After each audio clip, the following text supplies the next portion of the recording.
शादी वाले दिन जब मेरी दुल्हन सज धज कर शादी हॉल में आई तो सब मेहमान देख रहे थे और मैं ख़ुद उसे देखकर बहुत ज़्यादा हैरान और परेशान था। खुदारा इतने दुपट्टे वो अपने ऊपर डाल कर आई थी कि सब देखकर परेशान हो गए कि ये कोई दुल्हन है या डाकू जो ख़ुद को इस कदर छुपाए हुए है।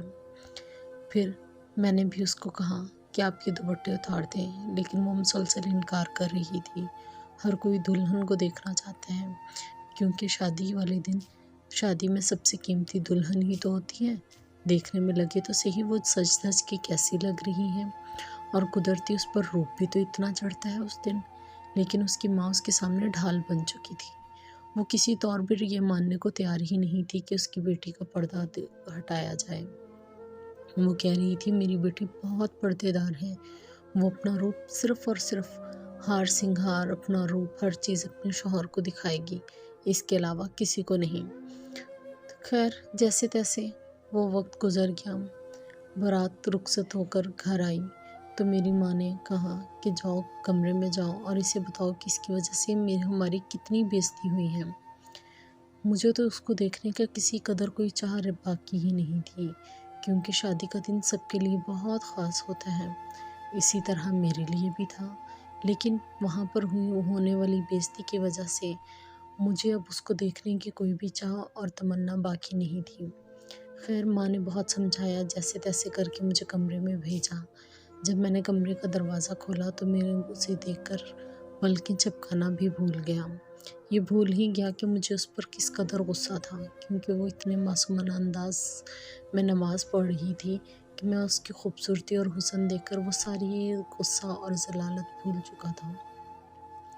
मैं आगे बढ़ा और जाकर उसको सलाम किया और उसने मासूमाना अंदाज से पूछा, कौन है आप? मैंने उससे कहा, भला इस वक्त तुम्हारे शौहर के अलावा इस कमरे में और कौन हो सकता है?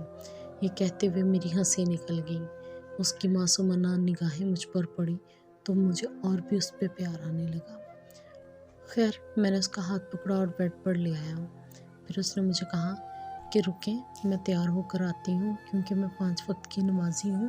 नमाज की वजह से मैंने अपना मेकअप धो लिया था। मैं उससे कहना चाहता था कि तुम्हें मेकअप की कोई ज़रूरत नहीं, लेकिन वो एक लम्हे में उठी और ड्रेसिंग रूम में चली गई।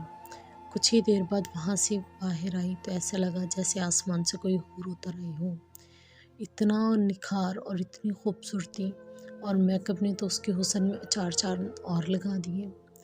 फिर उसने मुझसे प्यार से कहा, मुझे मालूम है आप मुझसे नाराज़ हैं, लेकिन चलें अब आपकी सारी नाराज़गी दूर कर देते हैं। और फिर उसने मुझे मेरे सवाल, वही सवाल जो मैं बहुत गुस्से से पूछने वाला था, मैंने प्यार से पूछा कि आपने मेरे साथ फ़ोटो शूट क्यों नहीं करवाया? तो उसने कहा कि मैं नहीं चाहती थी मैं ख़ुद को आपसे पहले देखूं। मेरी इस हुस्न की हकदार सिर्फ आप हैं। मुझे ये बात बिल्कुल भी अच्छी ना लगती कि आपसे पहले कोई और मर्द मुझे देखता, इसलिए मैंने वहाँ पर फ़ोटो शूट नहीं करवाया। फिर ये बात तो मुझे भी अच्छा ना लगता कि मेरी दुल्हन को कोई और देखे। खैर ये तमाम चीज़ें दरगुजर करते हुए मैंने उसको मुँह दिखलाई दी और फिर हमने एक हसीन सफ़र का आगाज़ शुरू कर दिया। अब आहिस्ता आहिस्ता मुझे ये बात समझ आ गई थी कि मेरी बीवी सिर्फ मेरे लिए बनना सजना संवरना चाहती है, लोगों के लिए नहीं। वो एक दीनदार घराने से ताल्लुक़ रखने के साथ साथ एक खुश अखलाक और नफीस औरत भी थी। लेकिन मैं ये नहीं जानता था कि अब जो आने वाले दिन हैं इनमें मुझ पर क्या क़यामत टूटेगी। अचानक ही मेरे दोस्तों का प्रोग्राम बना और वो मुझे अपने साथ एक जगह ले जाना चाहते थे। मेरे लाख इनकार के बावजूद उन्होंने ज़िद कर ली थी कि हम जाएंगे तो सब साथ जाएंगे। मैंने अपनी बीवी से इजाज़त लेना चाही। मैंने उसे बताया कि मैं सिर्फ़ एक दिन के लिए जा रहा हूँ। वो उदास हो गई और रोने लगी। मैंने अपनी बीवी को समझाया और अपने दोस्तों के साथ आउटिंग पर चला गया। हम लोग सुबह के निकले, शाम को एक जगह पहुँचे तो उस जगह पर पहुँचकर मेरी रूह फना हो गई। मैं देखकर हैरान रह गया कि ये कैसी अजीबोगरीब जगह पर मेरे दोस्त मुझे ले आए हैं, क्योंकि वहाँ पर मौजूद औरतें पूरे अंदाज में सजी धजी हुई थी। उन पर को देखकर ही लग रहा था कि वो किस किस्म की औरतें हैं। ایک عجیب سی حویلی تھی اور ہر طرف گائیکا اور رقص کرنے والی عورتیں تھیں۔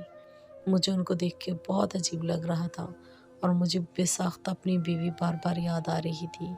وہ شادی والے دن پہلے اس کی نماز پڑھنا، وہ محبت سے اس کے ہاتھ پکڑنا اور پھر وہ ادائیں دکھانا، میں نہ چاہتے ہوئے بھی اسی کی یادوں میں تھا اور ان عورتوں سے مجھے حد درجہ نفرت ہوتی جا رہی تھی۔ اچانک ایک رقص کی محفل سجی اور میرے دوست مجھے لے کر وہاں بیٹھ گئے۔ ایک عورت نقاب میں آئی، چاہے وہ لاکھ پردے ڈال کر آتی، وہ میرے لیے ایسا تھا جیسے کچھ اس نے نہ پہنا ہو۔ میں فوراً سے پہچان گیا اور میری روح فنا ہو گئی۔ میں یہ دیکھ کر حیران ہو چکا تھا کہ یہ یہاں کیا کر رہی ہیں، اور جیسے ہی رقص کرتے اس کی نظر مجھ پر پڑی تو وہ رقص چھوڑ کر بھاگ گئی، اندر چلی گئی اور وہاں سے اس کی جگہ دوسری ایک آئی اور اس کی جگہ رقص کرنے لگ گئی۔ لیکن میں وہ محفل برخاست کر باہر نکلا اور اس کے دلال سے پوچھا تو اس نے کہا کہ اس کی قیمت لگا رہے ہو تم؟ یہ ہمارے کوٹھے کی سب سے مہنگی طوائف ہے، اس کی قیمت کوئی بھی نہیں لگا سکتا، سوچ لو میاں۔ اتنا اس کے کہنے کی دیر تھی کہ میں نے اس کو مارنا شروع کر دیا۔ میرے دوست نے مجھ سے پوچھا کہ ہوا کیا ہے تمہیں، کیوں ایسے کر رہے ہو؟